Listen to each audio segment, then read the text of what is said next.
Ann Dorman here with Anna Grantham at Thompson Animal Hospital to talk to her about one of, or several of the many projects that she has going on, including, you might be familiar with, the Chow Line pet food pantry. Yeah, about a year and a half ago, I started planning a food bank. It was something that I wanted to eventually do, but I didn't have the time or the resources to make it happen. At the beginning of this year, I definitely noticed with the rising cost of living expenses, people were having trouble covering the cost of gas and food for themselves, and nobody was talking about the cost of pet food and the inability for some people to pay for their pets' food. So I kind of took that as my initiative to launch the Chow Line.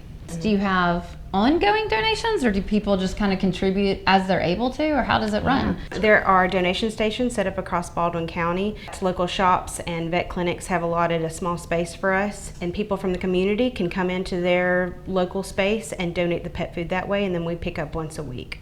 And then how are those distributed, or to whom? We have a small vetting process for monthly food assistance. That's a 6-month allotment of foods. They receive bags of food in gallon-sized bags, and it's going to have wet food included, and then they get a reusable cloth bag with extra wet food in there. And then we offer emergency assistance 3 days a week in different parts of Baldwin County.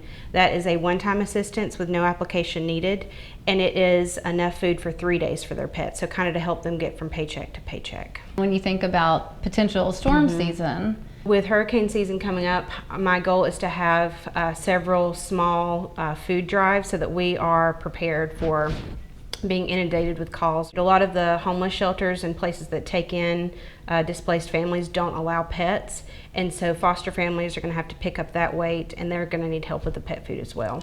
because your small operation is growing. Yes. We're seeing the numbers quadruple. I mean, we started out in April with 16 applicants, and this month for monthly assistance we had 168 applicants, and 102 of them were approved. And if I wanted to contribute, where might I find those opportunities? On our website we have each donation station in Baldwin County. We have 6 locations right now, but we need some in Gulf Shores, Orange Beach, Bay Minette. In addition to pet food, what other types of donations are helpful? We go through hundreds of slide top bags each week.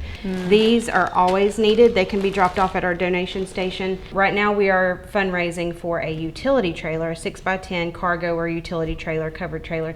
I'm currently working the Chow Line out of the back of my personal vehicle, so it's very cramped and it's hard to transport items across Baldwin County. It's typically like 500 to 600 pounds a time in my truck. You also have a farm to treat company. Tell me about that. So Farm to Treat is a holistic dog treat company. We source our ingredients from small family-owned farmers in Baldwin County. And then how do you do the treats? Are they dehydrated? We dehydrate quite a lot, and then I do bake as well. One of our more popular items are cakes, or birthday cakes, or adoption day cakes. Where can people find your farm to treat animal foods? Several retailers across Baldwin County. We've got 12 right now, and they are listed on our Facebook page. Tell us a little bit about the Makers Market. So the Makers Market is a space for people who are 100% hands-on with their small business. They create at least 90% of their product. So we have farmers, we have jewelry makers, we have like custom tie-dye, skincare. It's a little bit of everything. It's just a great place to support the smallest family-owned businesses in Baldwin County. And that's Sunday afternoons at the Fairhope Pier every other week. How many vendors usually participate? It's usually anywhere between 20 and 35. A year ago, you were at what, 10 or 12 vendors? Yes, can hit like 40 vendors some weeks. It's really amazing. That's incredible growth in a year.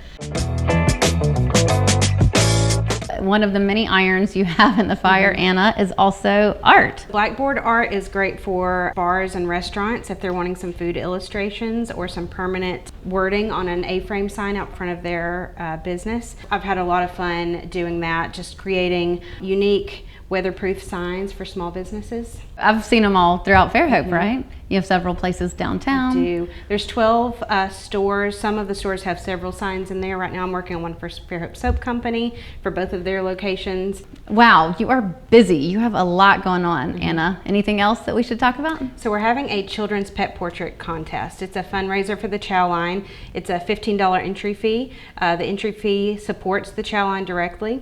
your child can create their own 8x10 pet portraits. The 3 winning pet portraits are going to be displayed in local shops and art galleries. Well, that's a lot going on. If you want to know more about Anna Grantham and what she has going on in the community and really countywide, you can check out her Facebook page. We've also promoted it on Fairhope Now, and you'll see a link on her Facebook pages to her website. Thank you so much for telling us all about what you have going on and how we can kind of give back.